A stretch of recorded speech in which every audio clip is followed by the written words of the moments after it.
তাই বন্ধুগণ আর নয়, অনেক ভুল করেছেন।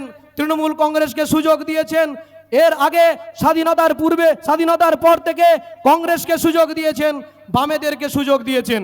আজকে 21 সালে আমাদের সঙ্গে যারা সংযুক্ত মোর্চায় ছিল, জোটে ছিল, আজকে প্রতিদিন হোয়াটসঅ্যাপ খুললে, প্রতিদিন ফেসবুক খুললে, ইউটিউব খুললে প্রতিদিন আমরা দেখতে পাই লাগাতার ইন্ডিয়ান সেকুলার ফ্রন্ট, আইএসএফ এবং নওশাদ সিদ্দিকী ভাইজানের মুন্ডুপাত করছে বাম এবং কংগ্রেসের কর্মীরা। আপনারা ভালো করে খেয়াল করুন, আমার আপনার দাদু যারা ছিলেন, এই দেশ স্বাধীন হওয়ার পর থেকে তারা কংগ্রেসকে দুহাত তুলে ভোট দিয়েছিলেন, দোয়া করেছিলেন, আশীর্বাদ করেছিলেন। সেই কংগ্রেস বাংলার মসনদে বসেছিল, কি উন্নয়ন করেছে এই বাংলার জন্য, কি কাজ করেছে সংখ্যালঘুদের জন্য, কি কলকারখানা এখানে নির্মাণ তারা করেছিল।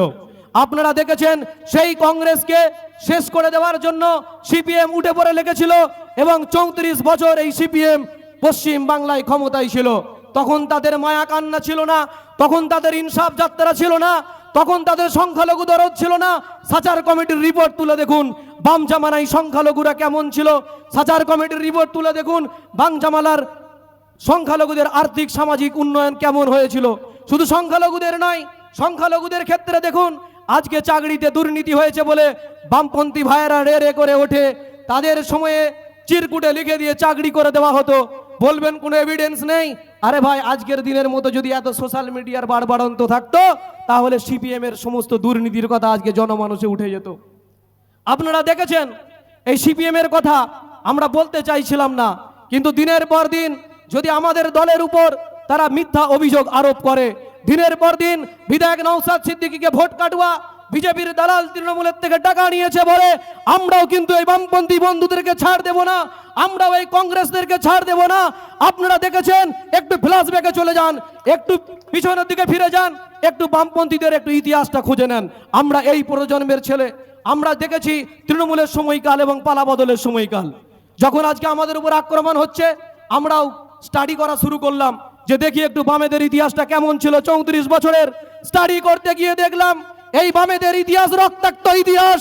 এই বামেদের সময়ে মরিচঝাপির ঘটনা ঘটেছে, এই বামেদের সময়ে বিজন সেতুর ঘটনা ঘটেছে, এই বামেদের সময়ে আপনারা জানেন সাঁইবাড়ির গণহত্যা ঘটেছে। সাঁইবাড়িতে একজন কংগ্রেসী ব্যক্তির বিরোধী দল করার কারণে হত্যা করে তার রক্তমাখা ভাতকে এই সিপিএম খেতে বাধ্য করেছিল। আপনারা জানেন বিজন সেতুর কথা, আপনারা জানেন নন্দীগ্রামের কথা, যেখানে আজকে ভাইজান প্রোগ্রাম করে ফিরছেন। সেই সিপিএম এর রক্তাক্ত ইতিহাসের কথা আজকের প্রজন্মের ছেলেদেরকে জানতে হবে এবং পাড়ায় পাড়ায় মহল্লায় মহল্লায় এই সিপিএম এর কি অত্যাচার পশ্চিম বাংলায় হয়েছিল এগুলো তুলে ধরতে হবে। এবং কংগ্রেসের কথা যদি বলি, যেই অধীর রঞ্জন চৌধুরী এই প্রদেশ কংগ্রেসের সভাপতি, বহরমপুরের প্রার্থী, ভালো কথা, সেই অধীর রঞ্জন চৌধুরী তিনি বলছেন কে সিদ্দিকী মিদ্দিকী আমি চিনি না। ব্যাপারটা কি? 21 সালে যখন সংযুক্ত মোর্চায় হয়েছিল আপনি ব্রিগেডের মঞ্চে বক্তব্য দিচ্ছিলেন, সেখানে আব্বাস সিদ্দিকী ভাইজান ছিলেন, সেখানে নওশাদ সিদ্দিকী ভাইজান ছিলেন। আপনি 3 বছর পরে এসে মতিভ্রম হয়েছে, বয়সকালে বুদ্ধিনাশ হয়েছে আপনার। আপনি বলছেন কে সিদ্দিকী মিদ্দিকী। এই যে ভাষা সন্ত্রাস, রাজনীতিতে এসে ভাষার খারাপ ব্যবহার, এটা আমরা কখনোই পছন্দ করি না। তাই বাংলার মানুষ এই অধীর বাবুকেও শিক্ষা দিতে হবে। তিনি আজকে বলছেন তৃণমূল কংগ্রেসকে ভোট দেওয়ার থেকে বিজেপিকে ভোট দেওয়া ভালো। ভিডিওটা আপনারা দেখেছেন তো? এটা হলো কংগ্রেসের চরিত্র। বলছে তৃণমূলকে ভোট দেওয়ার থেকে বিজেপিকে ভোট দেওয়া ভালো। সেই মঞ্চে বসে রয়েছে তার হাত ধরে থাকা জোটের বন্ধু মোহাম্মদ সেলিম বাবু, তিনিও বসে রয়েছিলেন সেই মঞ্চে। এখনো পর্যন্ত তাদের কোনো অফিসিয়াল বিবৃতি আমরা পাইনি। আপনারা দেখেছেন একজন রিপাবলিক বাংলার সাংবাদিক যখন অধীর বাবুকে এই প্রশ্ন জিজ্ঞাসা করতে চাইলেন যে আপনি বলেছেন তৃণমূলকে ভোট দেওয়া থেকে বিজেপিকে দেওয়া ভালো, দুবার প্রশ্ন করার পর গণতন্ত্রের চতুর্থ স্তম্ভ সংবাদ মাধ্যম, সেই গণতন্ত্রের চতুর্থ স্তম্ভের উপর তিনি হামলা করলেন। এমন একটি নির্লজ্জ নেতা, এমন একটি নির্লজ্জ দল যারা দিন রাত এই পশ্চিম বাংলার মানুষের বিপক্ষে তারা রাজনীতি করে যাচ্ছে। আজকে তারা বলছে এই বাংলায় আইএসএফ জোট করেনি বিজেপির দালালি করার জন্য, তৃণমূলের টাকা খাওয়ার জন্য।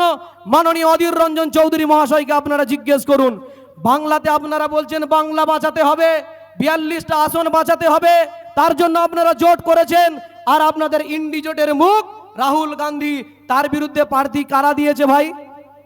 সিপিএম প্রার্থী দিয়েছে তার বিরুদ্ধে। ওখানে গিয়ে আপনারা লড়াই করছেন সিপিএম আর কংগ্রেস আলাদা আলাদা হয়ে। আর এই বাংলায় বলছেন এক হয়ে লড়াই করতে হবে। তাই বলবো আগামী দিন আপনারা ভোট দিয়েছেন, বিগত দিনে কংগ্রেসকে ভোট দিয়ে সুযোগ দিয়েছেন, তৃণমূল কংগ্রেসকে ভোট দিয়ে সুযোগ দিয়েছেন, আপনারা বামপন্থীদেরকে ভোট দিয়ে সুযোগ দিয়েছেন। একটিবার ইন্ডিয়ান সেকুলার ফ্রন্ট রাজনীতির ময়দানে অবতরণ করেছে। 21-এর নির্বাচনে ভাঙড়ের মানুষ দুহাত তুলে আশীর্বাদ করেছিল, ভোট দিয়েছিল। সেখান থেকে আমাদের বিধায়ক নওশাদ সিদ্দিকী ভাইজান তিনি জয়লাভ করেছেন। একজন বিধায়ক তিনি কি করতে পারেন আপনারা প্রতিদিন তা দেখতে পাচ্ছেন। 21-এর নির্বাচনের পর বিভিন্ন অরাজনৈতিক সংগঠন থেকে বিভিন্ন রাজনৈতিক দলের বন্ধুরা আমাদেরকে বলেছিল, ভাই আর কদিন তোমাদের এমএলএ? আমরা প্রশ্ন করেছিলাম কেন? বলল বিধায়ক নওশাদ সিদ্দিকী কিছুদিনের মধ্যে টিকতে পারবে না, আইএসএফে তৃণমূল কংগ্রেসে গিয়ে যোগ দেবে। আমরা দেখেছি আজ 21 সাল থেকে 24 সাল হয়ে গিয়েছে। ওদিকে তৃণমূল কংগ্রেসের এক এক নেতা, একবার তৃণমূল একবার বিজেপি। কালকে ছিল অর্জুন সিং তৃণমূলে, আজকে সেই অর্জুন সিং বিজেপিতে। বাবুল সুপ্রিয় যে সাম্প্রদায়িক নেতা, যার আসানসোল গণহত্যায় যার হাত রয়েছে, সেই বাবুল সুপ্রিয় আজকে মুসলিমদের সংখ্যালঘুদের ভোট পেয়ে আজকে তিনি মন্ত্রিত্বের স্বাদ আস্বাদন করছে। আপনারা দেখেছেন রাজীব ব্যানার্জি, এই হাওড়া দিদার বাড়ি, সে রাজীব ব্যানার্জি তিনিও তৃণমূল কংগ্রেস থেকে বিজেপিতে গেলেন। অর্থাৎ একটার পর একটা নেতা, আজকে যে তৃণমূলে কালকে সে বিজেপিতে, কালকে যে বিজেপিতে আজকে সে তৃণমূলে। এই তৃণমূল আর বিজেপি একই বৃন্তে দুইটি ফুল, তার নাম পদ্ম ফুল, তার নাম জোড়া ফুল। একই বৃন্তে দুইটি ফুল, সেটা হলো তৃণমূল, সেটা হলো বিজেপি। তাই বিজেপির কোলে তৃণমূল দোলে, মমতার কোলে শুভেন্দু দোলে। আমাদেরকে বলে যে নওশাদ সিদ্দিকী শুভেন্দুর কোলে দোলে। আপনারা ভালো করে খেয়াল করুন তো, নওশাদ ভাইজান যখন গিয়েছিলেন নবান্নে, ভাইজানের সঙ্গে দেখা করার মমতা ব্যানার্জির সময় হয়নি, কিন্তু শুভেন্দু অধিকারীকে পার্সোনালি ডেকে চা খাইয়েছে, গল্প করেছে, আর বলেছে আগিয়ে যা, বিজেপিটা বড় কর, আমার ভাইপোকে আগামী দিন পাঠাবো। কয়লা ভাইপো না হলে বাঁচতে পারবে না, পরিত্রাণ পাবে না। ওখানে গিয়ে লাইনটা ঠিক করতে দিয়েছে শুভেন্দু অধিকারীকে পাঠিয়ে, কয়লা ভাইপোকে ওখানে পাঠাবে। সেই দিনটা খুব দূরে নয়। আপনারা জানেন, যারা ইতিহাস পড়েছেন, 1998 থেকে 2011 পর্যন্ত তিনবার তৃণমূল বিজেপির সঙ্গে সংসার করেছে। আর তারা আমাদেরকে শেখাতে এসেছে যে আমরা নাকি বিজেপির দালাল, আমরা বিজেপির বি টিম। শুধু তিনবার সংসার করেছে যে শেষ হয়ে গিয়েছে এমনটি নয়। আগামী দিনে খুব ভুল যদি না হয়, খারাপ দিন যদি পশ্চিমবাংলায় না আসে, 26-এর নির্বাচনে আপনারা দেখতে পাবেন এই তৃণমূল আর বিজেপি অ্যালায়েন্স করে, জোট করে ওই ভাইপোকে মুখ্যমন্ত্রী প্রজেক্ট করবে। সেই দিনটা কিন্তু বেশি দূরে নেই। তাই বলবো বন্ধুরা, সজাগ হন। ইয়াং জেনারেশন আজকে প্রত্যেকটি যারা সোশ্যাল মিডিয়ার সঙ্গে রয়েছে, প্রত্যেকেই দেখছে যে একজন বিধায়ক 294টা বিধায়কের ভারী পড়ে গিয়েছে। দিন রাত তিনি পশ্চিমবাংলার চাকরি কর্মসংস্থানের জন্য আন্দোলন করে যাচ্ছেন। তিনি যারা সরকারি চাকরিজীবী, দিয়ে মহার্ঘ ভাতা যারা পাচ্ছেন না, তাদের হয়ে তিনি দাবি তুলছেন। আপনারা দেখেছেন সংখ্যালঘুদের থেকে শুরু করে, সংখ্যাগুরু আদিবাসী থেকে শুরু করে পিছড়ে পড়া প্রত্যেকটি মানুষের জন্য তিনি কণ্ঠ হয়ে বিধানসভার ভিতরে এবং বিধানসভার বাইরে তিনি আহ্বান করছেন। তাই আমরা আহ্বান করব, আগামী 25শে মে আসছে দিন, আপনারা খাম চিহ্নে ভোট দিয়ে একজন বিশিষ্ট শিক্ষাবিদ অধ্যাপক মফিকুল ইসলাম সাহেবকে খাম চিহ্নে